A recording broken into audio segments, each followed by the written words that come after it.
Hi, welcome back to Tashida's Lit Lounge, where literacy is lit. I am reading to you Chapter 5 of The March on Washington by Bonnie Bader. And Chapter 5 is called The World is Watching.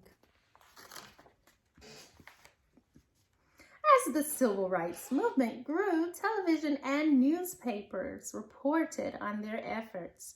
Protesters realized that the media could be a very powerful tool. They looked for opportunities to capture America's racism on camera. They wanted the media to spread images of their struggle around the world.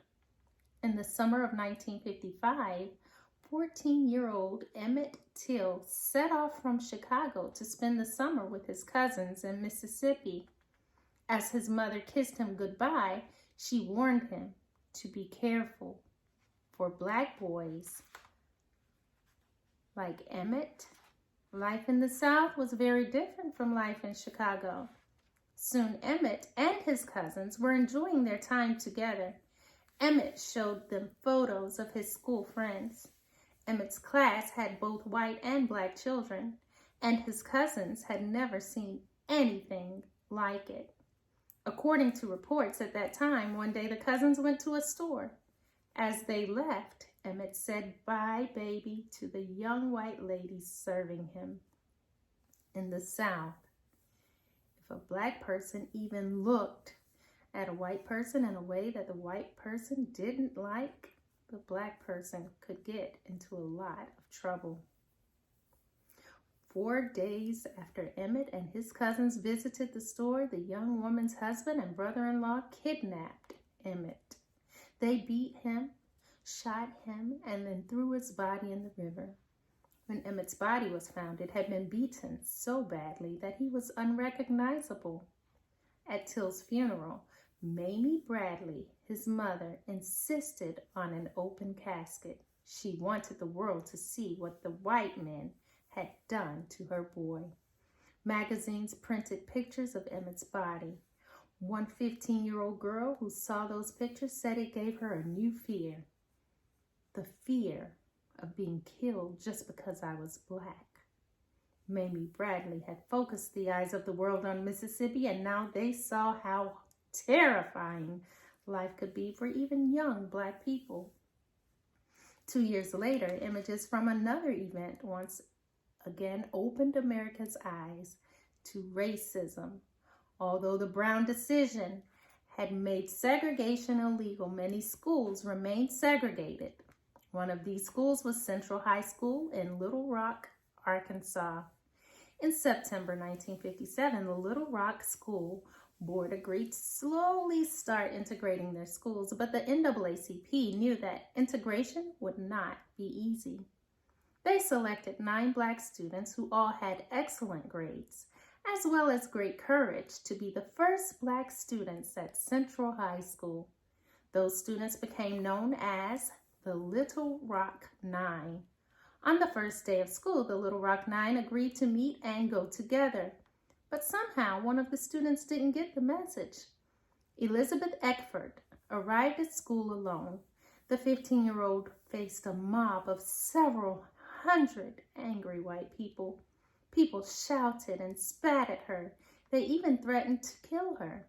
Elizabeth kept walking. She headed for the guards at the door. She thought they would help her, but they blocked her from the school. Elizabeth had no choice but to return home. Reporters in Little Rock spread the story all over the world. One famous photo captured the moment that a young white student screamed at Elizabeth. People saw the images and were shocked by what was going on in America. Little Rock was no longer just a local issue. The photos made it a national problem.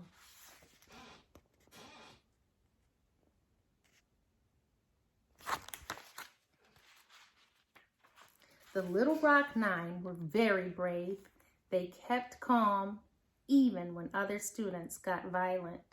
They felt it was their right to attend Central High School, and a lot of people in America agreed. It was time to peacefully fight for change. And now we have our story by Melody. The picket line. At 10 o'clock in the morning, a group gathers in front of Philston's. Even though it's cold, almost 50 people have shown up to protest. I stand in a line with my mother while my father walks among the people, passing out leaflets and protest signs. I've made my own sign. It says, "Support our boycott." I'm ready to hold it up high and march. Daddy picks up a sign. "Shop in dignity," he chants, walking slowly along the sidewalk. I get a good grip on my sign and begin to pick up the chant.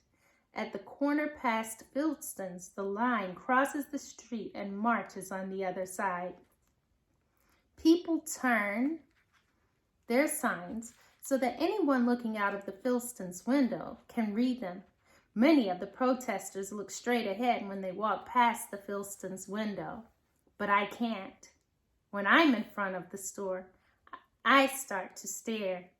I find myself looking right at the same man, the manager, who'd accused Dwayne and me of shoplifting. For a second, our eyes lock. "Do you recognize me?" I wonder. The man's face grows paler as he realizes that the line is not ending. The chanting is not stopping. I keep my eyes on the window. After I pass the store, I see a white man stop at the door.